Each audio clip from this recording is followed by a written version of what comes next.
Clouds TV, empowering lives. Leo tunazungumzia the blood sucker altars ama the blood sucker covenants. The blood sucker covenant, madhabahu ya kunyonya damu. Yani maagano ambayo ulifanya maagano ambayo inanyonyaga damu yako. Inanyonya maisha yako. Leo nataka tuende polepole. I'm teaching. Leo ni kufundisha. Nataka kuwafundisha in the kingdom, katika ufalme wa giza, in the kingdom of darkness. What happens there? Bwana Yesu asifiwe sana. Mimi nilikuwaka mugike. Sema mugike. Mugike haikuwa ya Mungu, ilikuwa ya kule kwa giza. Maana kule tunasikia tulikuwa tunakuja tunaiba watu, tunapatiana kiapo, tunafanya vitu mingi. It is a kingdom. Bwana Yesu asifiwe sana. And in this kingdom many things happen. Vitu vingi sana zinafanyika katika maisha yetu, katika ufalme wa giza. Na vitu mingi zinafanyikanga kwenye giza. Bwana Yesu asifiwe sana. Bako nakutaka mtu anakuja purposely choo. Naona kama choo ile. Anakuja purposely kwa hiyo choo. Anawacha shimo mzuri, sahani mzuri na hii sahani yetu tumetengeneza ni ya juu ya kukalia ndio kae mstarehe, uanze kuchat kama umekalia, ukifanya maneno mengine. Bwana Yesu asifiwe sana. Lakini utapata mwanamke ama mwanaume mzima anatoka kwa shimo, anaweka kado kabisa kado. Na ni ile nyingine ya kushoot. Anafunika huko yote, anafunika. Unakuta kila mahali ukikanyaga umekuta nini? Imejaa. Sasa unaanza kujiuliza, huyu mtu alikuwa nomo ama alikuwa na bio? Unaweza mada alikuwa na bio, akaona hii inaenda kutoka. Badala itokee kwa guo, afadhali itokee kwa barabara, itokee kado. Sasa unataka kufanya tafsiri yako. Uangalie kama ni bio, utakuta ikianguka hata ingine juu. Maana alikuwa anajaribu kupimisha, lakini bio ya kutoka ikaenda bio kuliko yeye kupimisha. Umenielewa? Lakini unakuta inatoka bio kuliko ile angle line alikuwa anachukua angle line. Lakini hii imetoka ije kabisa. Unaona ilikuwa malego. Bwana Yesu asifiwe sana. Yalikuwa malego ya kuweka ije, maana ni part ya uchawi. Sema amen. Utakuta wengine wanatoaga na jipaka, unamkuta amepaka kwa mulago yako. Hata ameandika unaitwa Jeni, anaandika jina Jeni. Na unashindwa akifanya hivi ndio andike. Alikuwa anafanyaje? Alikuwa amekaa style gani? Mwingine unamkuta kwa hapo kwa mlango ya kwako, ukienda kufungua tu mlango, unakuta kamera yako hapo kadogo tonyo, kingine tonyo. Unaona setting ni tonyo kamoja, tonyo kingine, tonyo katatu. Unaona ni tutano tumepagwa kwa mlango yako. Unashindwa huyu ni setting ama ni nini kilifanyika? Unaona hapa kama uko na akili mzuri, unaona kulikuwa na malego. Bwana Yesu asifiwe sana.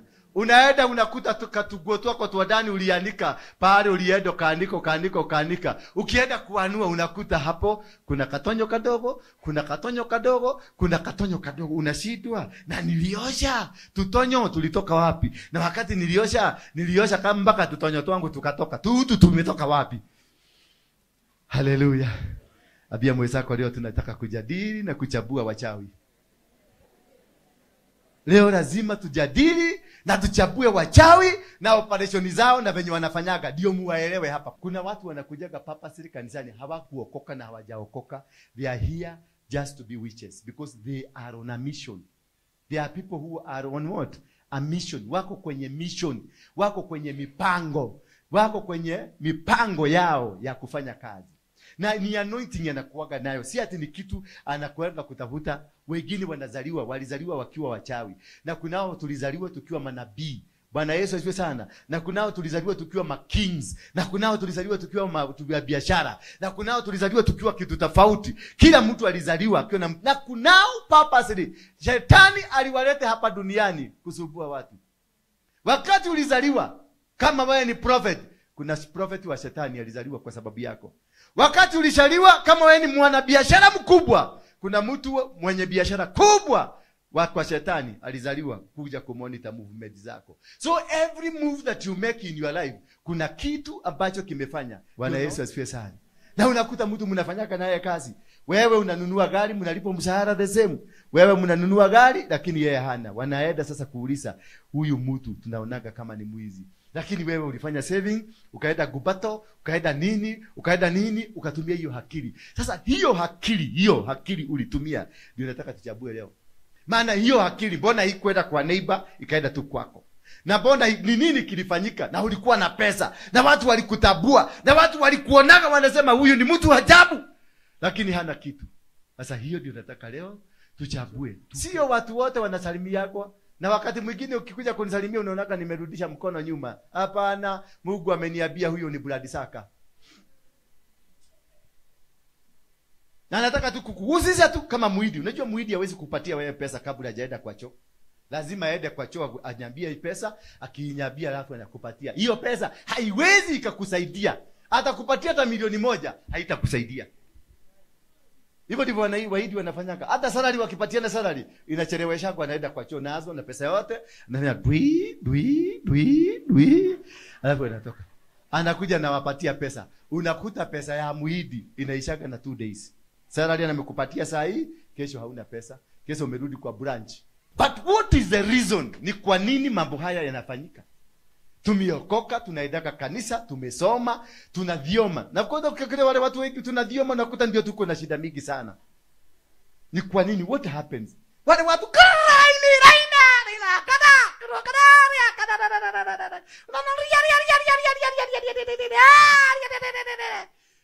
ile shida iko na huyo mtu. Sasa ukikombine na shida na hiyo riaria unashidwa. What is happening? What happens with the Christians? Walokole ambao tumeokoka, ambao tunajua Yesu, ambao tunajua kuvuja madhabahu, ni nini kutufanyikia? Wakatoliki tunasemaga wataenda kuchomeka maana hawajui Mungu. Unakuta hao wanaendesha magari mazuri, ukienda kwa compound ya Makatoliki magari imejaa. Waislamu hawajui na watabu hiyo Yesu yako. Lakini Waislamu naona kila kigari anasimamisha kwa msikiti yao. Ni kigari ya milioni 18, milioni 22, milioni 37. Sasa unashindwa, kwani huyu Mungu wetu na Mungu wa hawa watu anaendaka aje? Mbona anapendelea hapa kutuliko? Ama alitusahau? Ama ni sisi hatujielewi? Maana ukiangalia sana Wakristo ambao tumeokoka, sisi ambao tunaenda mbinguni, wale ambao tunawaacha hapa dunia, wao wa dunia wanaenjoy dunia vizuri kutuliko. Mnaona hivyo? Hao wa dunia wanaenjoy dunia. Jana nimepita mahali, nilikuwa kwa mataga ingine ya mtu wetu hapo. Nikapita kwa baa moja. Wow. Gari shida paketo. Ginya unakuta ziko na security. Watu wa kupaga gari. Watu 8. Wakupaga nini? Gari. Watu 8. Hapa hata hakuna hata mmoja. Hata tujui kama kuna gari inapakagwa.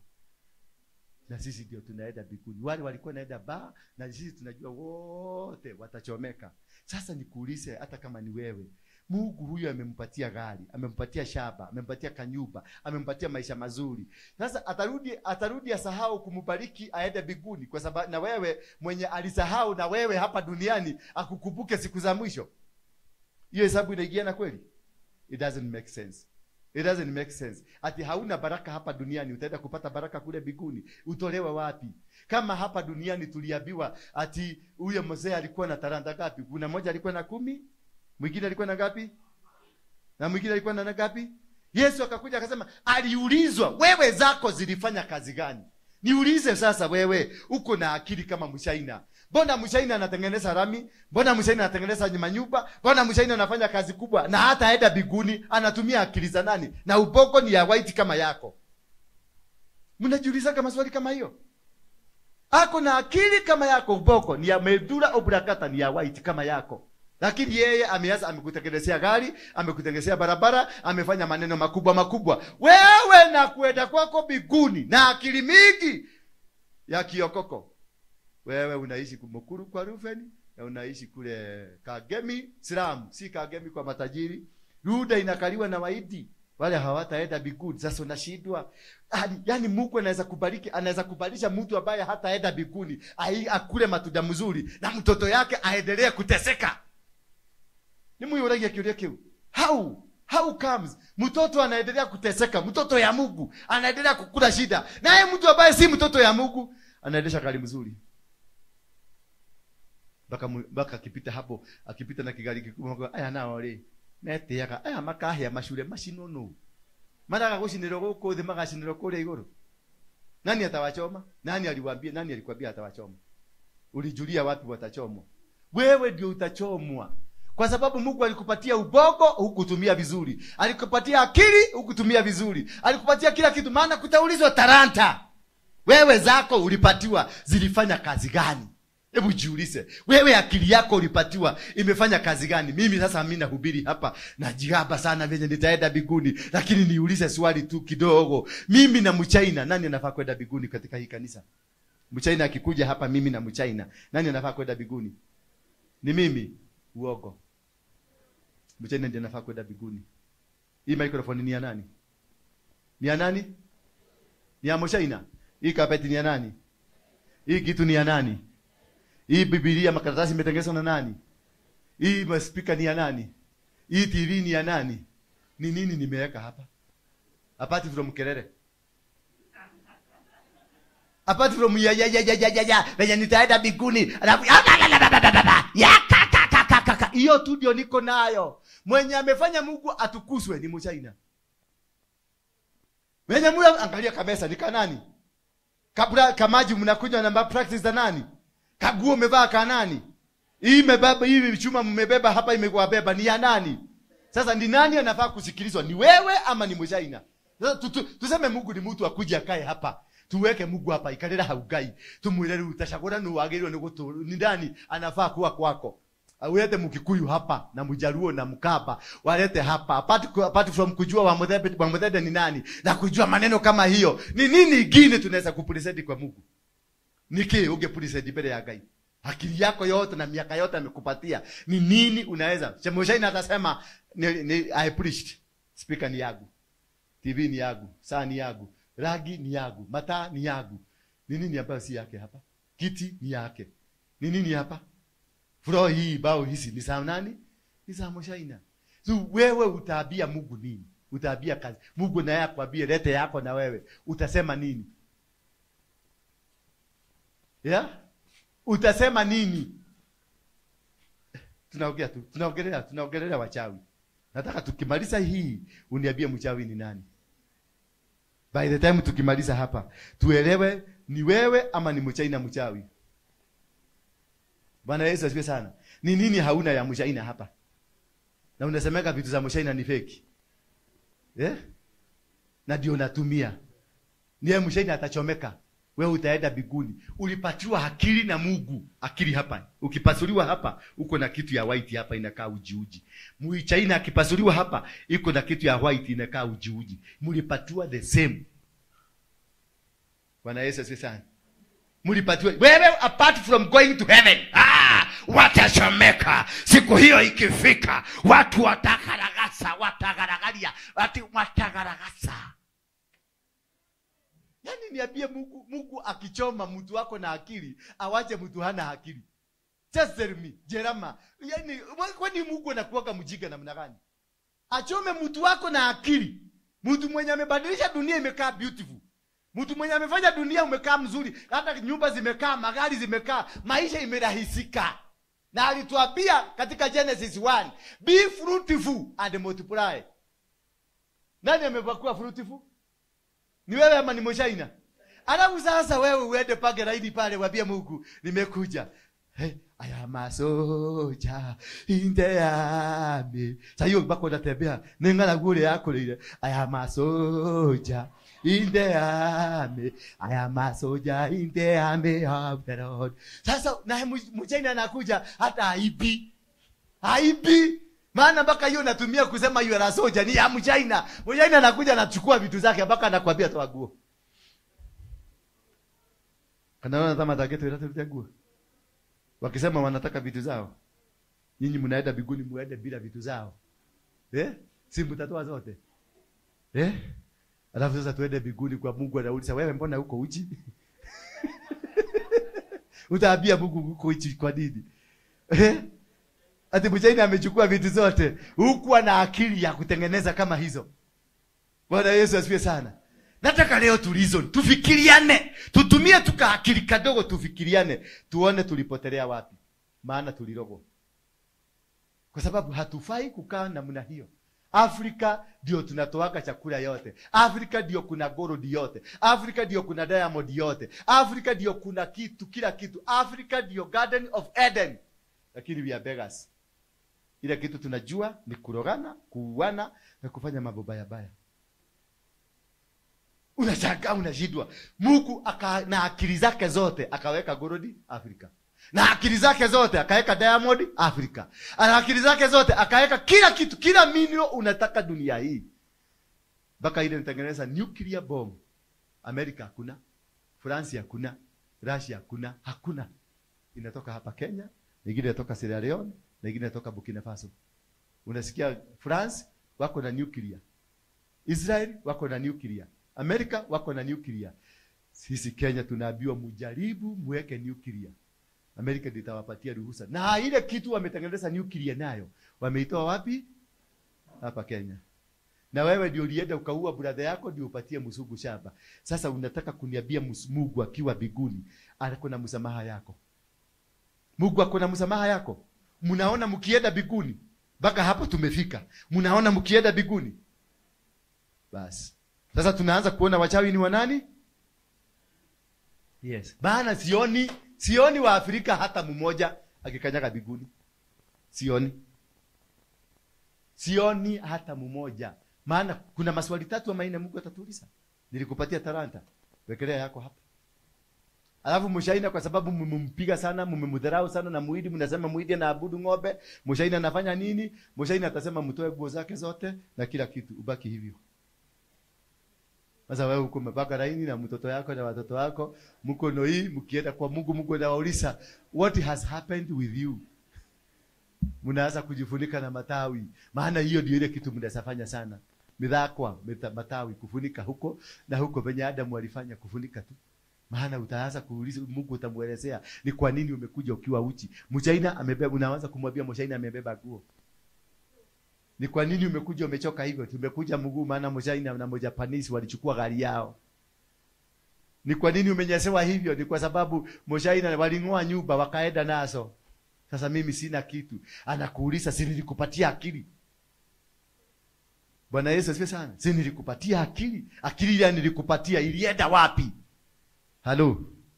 Bwana Yesu asifiwe sana. Nataka tujue mahali tumekorogewa. Na nataka tuingie point 1 ambayo itatusaidia kujua ni nini kilifanyika. Watu wangapi wanaamka usiku kuomba? Mkono juu.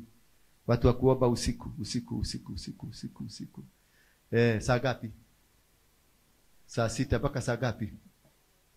Saa 9. Sasa tunataka tuangalie ufalme wa shetani wanafanyaka kazi gani hiyo saa 6 na amukaga. Ndio tuelewe ni nini ilifanyika baka ikakuwa baraka zako zote zikachukuliwa. Ni nini ilifanyika wewe ni pua? Ni nini ilifanyika hata mtoto wako mmoja hakuna anaweza kukusaidia? Bwana Yesu asifiwe sana. Wakati huo wa saa 9 usiku ndio watu wanaitwa malaika wa kibiguni wanatembeaga sana, kutoka saa 6 mpaka saa 10, saa 10 hapo saa 9 usiku. Alafu ndio spiritual realms, ndio bingu huwa zinabadilishanwa. Bwana Yesu asifiwe sana. Hapo ndio bingu zinafanya nini? Zinabadilishanwa. Ndio unasikia malaika wamekuja wamelete baraka, malaika wamekuja wamelete change, malaika wamekuja wamefanya kitu. Wakati huo ndio wachawi wanazunguka usiku na mchana. Bwana Yesu asifiwe sana. The same night. Sasa inategemea wewe ni mtu ambaye ulielewa namna gani. Hawa wazungu unaonaga wanajua hiyo siri. Hawa wa Chinese unaonaga wanajua hiyo siri. Wahindi hao unaonaga wanajua hiyo siri. Wewe haujui, maana wewe badala ya kufanya venye kunastahilika, wewe kazi yako saa 9 usiku ni kuomba, ni kama Mungu yako asikiagi vizuri. Unajua kuna mgeni anaweza kukutembelea maombi ile anaomba na ile sauti anatengeneza huko, unashindwa huyu mtu wanakuwa ni Mungu yake anakuwa hasikii. Baba, ninakuita. Yakaya baba wetu. Baba nikumbuke. Baba nikumbuke. Sasa unashindwa. Mnapigana na Mungu. Huyu Mungu yako hana masikio ya kusikia. Na anakukumbuka na nini? Ni nini? Aliuliza Musa, ni nini umeshika kwa mkono? Akamwambia. Aliuliza yule mama alikuwa ameuzua vitu zake. Akamuuliza uko na nini? Akasema niko na vibuyu. Sasa wewe uko na nini? Baba nikumbuke. Baba nikumbuke. sauti imepotea kwa sababu ya sauti kutokea na kuza.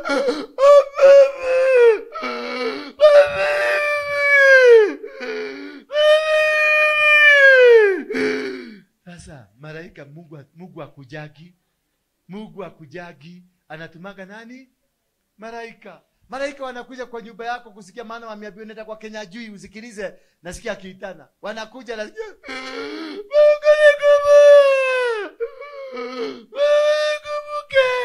malaika anasikiliza, anasikia hakuna sauti, hakuna kitu unasema. Anarudi juu, anasema Kenya jui amelala, lakini puda zake zinapiga kelele. Na alisikia mlio na sauti ya puda. Hakusikia sauti ama alisikiliza akaona ni Kenya jui yetoro. Ni puda ilalila. Sasa unasikia kwa sababu anasikia labda ni puda zilikuwa zina make complain hazijashiba. Unaona nyasi inaanza kumea hapo kwa nje, puda zinashiba. Unashida, unaona puda ndio zinashiba, ng'ombe zinashiba, lakini wewe kwako hakuna chakula. Maana alisikia mlio ya puda na ulilia kama puda. Kuna wengine wanaobaka wanaliaka, unakiomba naona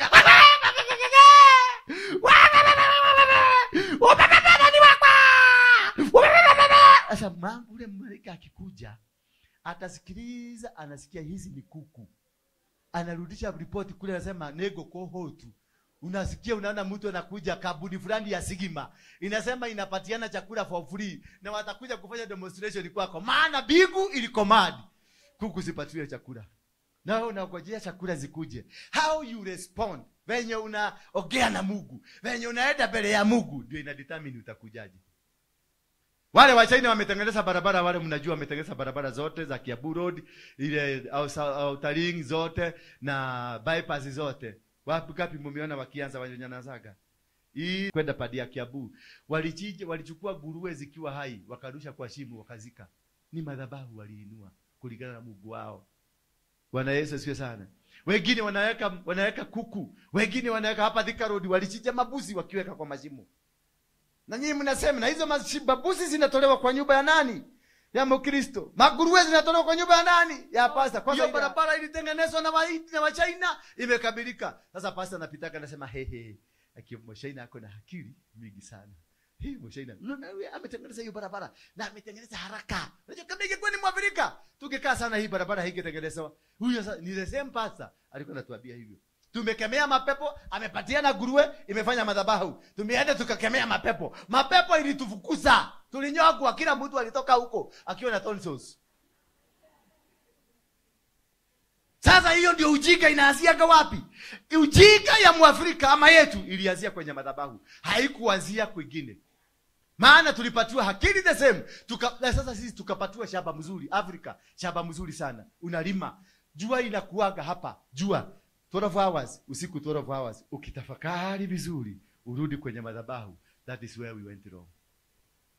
Those people, they know how to use their altars. Nilikuwa mahali panaitwa Stonehenge. Stonehenge iko UK. Kuna mamawe zimesimamishwa huko. Wameandika, this is the altar that rules the world.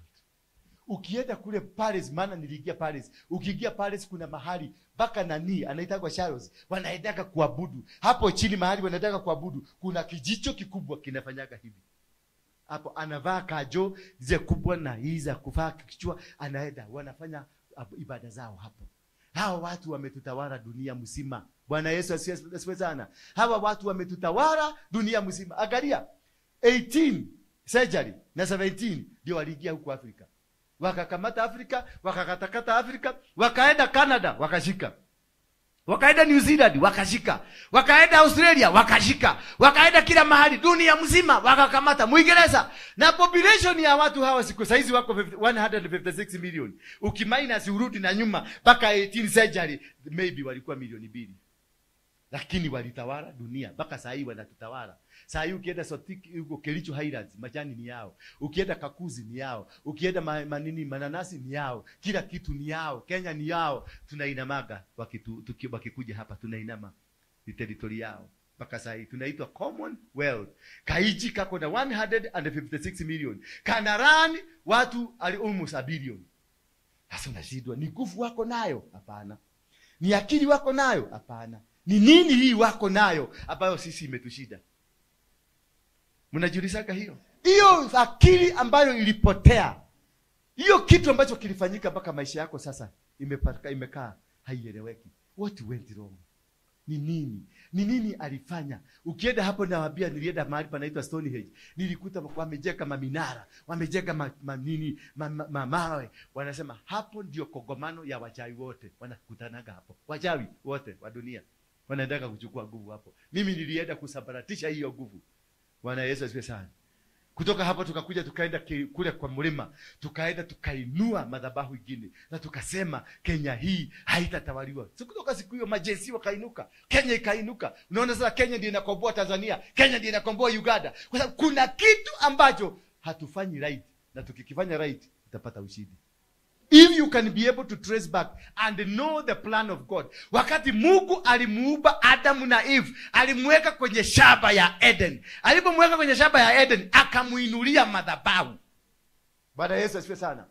Akainulia Adam nani? Madhabahu. Akasema, Adam, kutoka hapa kwenye hili shamba nimekupatia. Hapa ndio utanawili, hapa ndio utabarikiwa, hapa ndio utamalikiwa maisha yako. Akasema uzae, be fruitful and multiply. Akamwambia, nimekupatia nguvu ya mmea wowote, nimekupatia nguvu juu ya samaki, nimekupatia nguvu juu ya ndege za angani, zote ni zako. Kwa hivyo nimekupa mamlaka ya dunia. Imagine, alikupatia mamlaka ya dunia, lakini sasa wewe hauna hiyo mamlaka. Alikupatia mamlaka, yakakupatia hata samaki ni zako, ndege wa angani ni wako, akakupatia kila mti ambao unazaa matunda, yote ni yako. But you are still poor. But you are still struggling on earth. Unang'ang'ana kuishi, mpaka unalia, unakaa mahali mpaka una feel you don't need to be here. But why all these things are happening to you? Unakuta kama Judy hapa, wametoka hapa, wameenda Uingereza, sio kwenda kukaa mzuri, wameenda kufanyika watumwa huko. When this mtu anakufanya mtumwa, kahawa yetu ndio imejenga hiyo nchi. Majani yetu ndio imejenga UK. Pineapple zetu, nguvu zetu, kila kitu, utajiri wetu ndio umepelekwa. Diamond zetu, gold zetu ndio zimejenga Europe, na tunaenda kujivunia. Unakuta huko Mkenya huko akisema, "Hey, goko ni foro yotaregi." Na ni mali zenu. Ni gold yenu imebebwa, imeenda kujenga huko. Na unaona tunang'ang'ania, tunasema, tukisema wakati wanataka kwenda UK, kila mtu anataka kuinua mkono wake juu. Unaenda kuteswa na mali yako. Unaenda kuteswa na vitu zenu. Unaenda kuteswa na mamlaka zenu. Unakuta mapresident zetu wote wanaenda kuabudu. Wakati Queen alikufa, niliona wote mpaka Uhuru, niliutoa ama ni Uhuru, waliwekwa ndani ya pro box. Mapresident waliwekwa ndani ya kabasi kale kanaitagwa kwenda katua.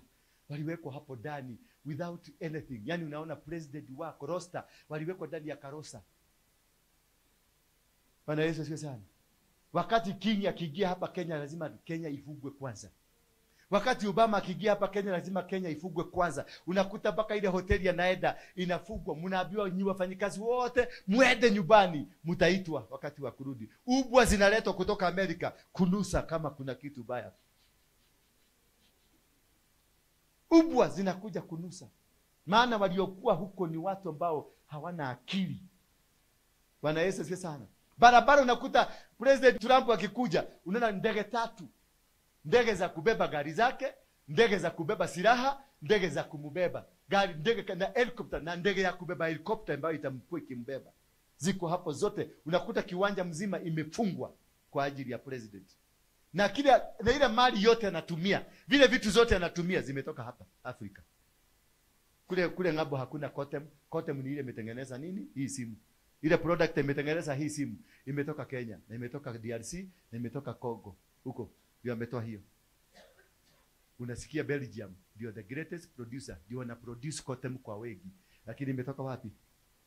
Maana Belgium ilikuwa koloni ya nani? Ya DRC. Walikuwa wanatawala DRC. Sasa kila kitu inabebwa ikipelekwa huko. Bwana Yesu asifiwe sana. Sasa ile kitu sisi tunaletea kwa ni buduki. Tuane, maana sisi ni makodo. Sisi ni wajiga. Niki, what happened in our mind? Because that is not psychologically right. Hata ukiangalia psychological, tuache kuokoka sasa. Nataka sasa leo tuanguke kidogo. Muanguke. Siongeleshi watu wa kwenda biguni, maana hapa sioni hata mmoja wa biguni, sioni. Nyonyo wote mliago uko thi. Kariboka umuina kate goboka nyume thino magegania mekwa thi. Can you listen to that song? Na hapo ndio tulikaragiwa. Egoboka jikare magegania. Yani goboka, yani tuliwekwa pale juu, wakaiba mashamba yote, wakachukua kila kitu. Atoke egoboka nyume thino Waruinge magegania mekwa. Matina gie megoda, madie nayo. Shana chito si braino washwo. And this is what I want us to get deeper. What could have happened? Ni nini kilifanyika na mababa zetu? Ni nini kilifanyika na our grandfathers? Because that is where we lost it. That is where we didn't find it. Hapo ndio tulipotelelea. Mpaka sasa tumepotelelea hapo. Unafikiri tunaongea Kisugu, mimi nahubirigi hapa na Kisugu sana, si ndio? Ni Wasugu wangapi wako hapa? Ni Wasugu wangapi wako hapa? Ati anointing ndio nijulikana niko na anointing. The Lord is saying that is going to bless you. Lama shake. Na sasa nimetoka kule Murang'a, naongea Kisugu ya Murang'a. Ama ninaongea Kisugu ya Kinyere.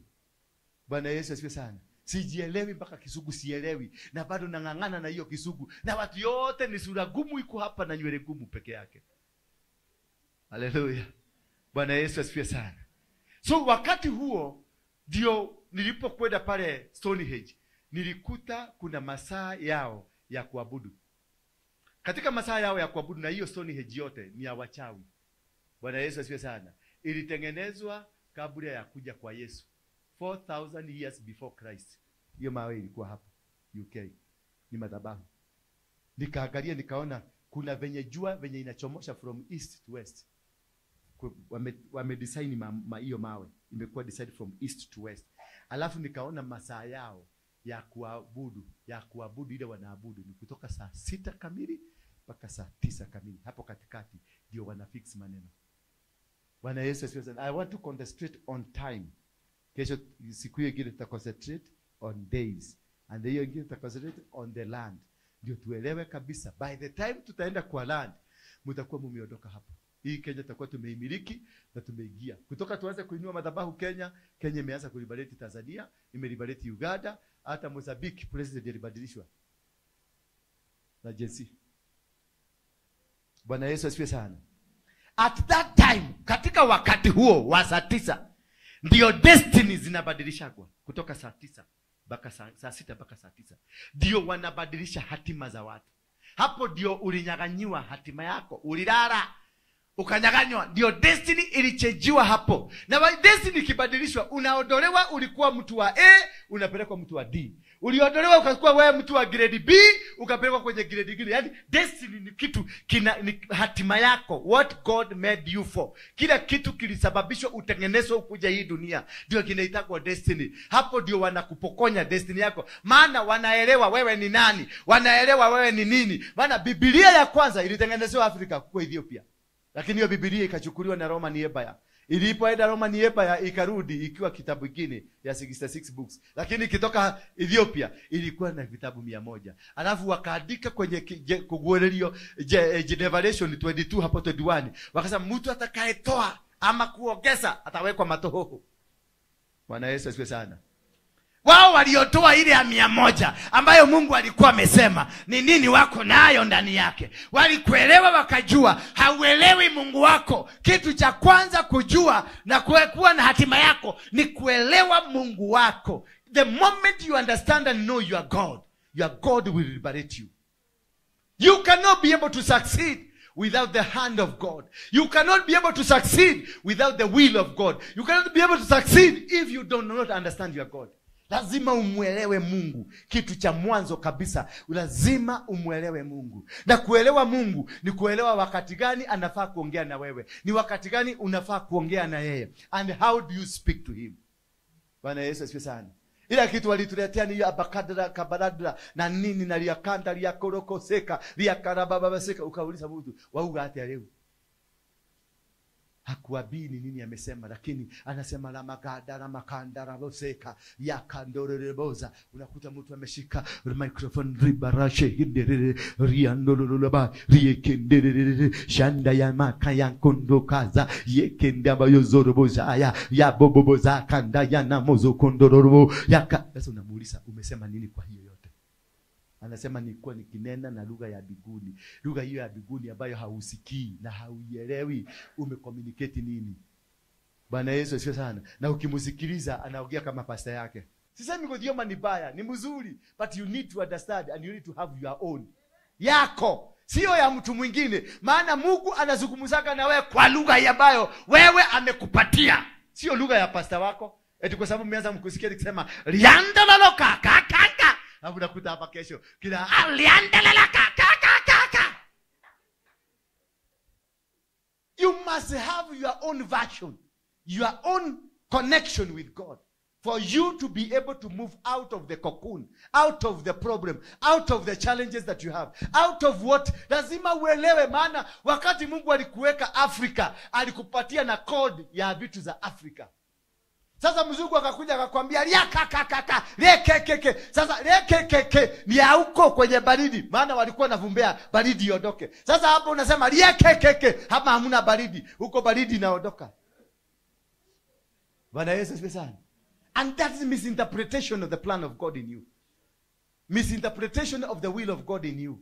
Maana the moment you know the God that you suppose, maana wanasema huyu ndio Mungu ambao wanamwabudu ambaye hawamjui. Musa ndio aondoke, aliwauliza Mungu, akamwambia nitaenda kuambia ni nani? Akamwambia nenda uambie I am whom that I am. Akamwambia nenda uambie ninaitwa I am. Ndio waanze kuelewa misingi ni nani. Maana I am ndiye alizungumza na mababa. I am ndiye alizungumza na Abraham. Akamwambia kizazi chako kitaenda kwenye utumwa wa miaka 400, lakini nitakuja kuwaondoa. Wakati Musa alimuuliza nani wewe, nitaenda kuambia wewe ni nani? Akamwambia nenda uambie I am. Maana I am ni code. Waelewe I am yule Mungu aliyezungumza na baba Abraham, ndiye yeye sasa ananena, ndio yeye anasema, ndio yeye amekuja kutimiza ahadi zake. But now unasema kitu hujui, unasema kitu uelewi. So hata warogi wakikufunga hautaelewa walikufungia wapi. Warogi wakikuingililia katika maisha yako hautaelewa, maana hawa wanaelewa mida. Nilipoenda pale Stonehenge nilipata kuna mida ambayo wanaendanga, wachawi wote wanaendaga saa 6, kutoka saa 6 mpaka saa 9 usiku, wote wanakongomana pale. Hapo ndio wanatoa nguvu, wanakuja. Na wanatumia element ngapi? Wanatumia element ya jua, element ya mwezi, element ya maji, element ya hewa, element ya star. 5 ndizo walikuwa natumia. Lakini hapa walisema, hapa ukienda kusema mambo ya nyota wanakuambia watu wa kusoma nyota ni wanani? Ni waganga na warogi, ni washawi. Ati hao mtu akikusema ati naona nyota, naona nyota, ni divine. Lakini kwao wanatota. Bwana Yesu asifiwe sana. Kwao wanatumia jua, kwao wanatumia kila kitu. Hii saa imetengenezwa kwa muundo wa jua. The timings zote ni kwa muundo wa jua. Nani alikuambia? Imagine venye alikubadilishia ati saa 12 ndio saa 6 na saa 6 ndio saa 12. Sasa angalia uone akili yako kama ni mzuri. Na alikupeleka shule. Aba kudu ukasema hivyo. 1 2 3 4 ukasema hivyo. Akakuuliza D for a dog, B for a bush, what for a what. Akakufundisha hizo zote. Lakini akakuja akakwambia saa inasema vitu vingine. 12 ni 6 na 6 ni 12. Na unakaa unaweka saa yako unafanya nini? Ukienda London ukifika Oktoba ulikuwa unasema saa hii ni saa 6. Ikifika tu uruke Oktoba wanaanza kusema saa hii ni saa 3. Na hakuna kitu kimechange. Na psychologically na unaona mtu ameingia kwa akili na anasema sasa tumerudi nyuma masaa 2. Sasa unashindwa ni nini ilikwama? Ni gurudumu moja ilikwama ama ni nini? Kwa sababu dunia yote inazunguka the same time, inazunguka pamoja. Maana ni dunia inazunguka, yani the sun inazunguka. Sasa unajiuliza ni nini ilikwama? Did the sun stop? Jua lilisimamishwa London na watu wanakubaliana, na mtu amesoma na anakubaliana nimerudi masaa 2 nyuma. Na sisi bado tuko kwa ile masaa yetu, haturudiki nyuma. Ukienda Amerika hawarudiki nyuma, lakini ukienda UK wanarudi nyuma masaa 2. Sasa niambie hiyo ni nini?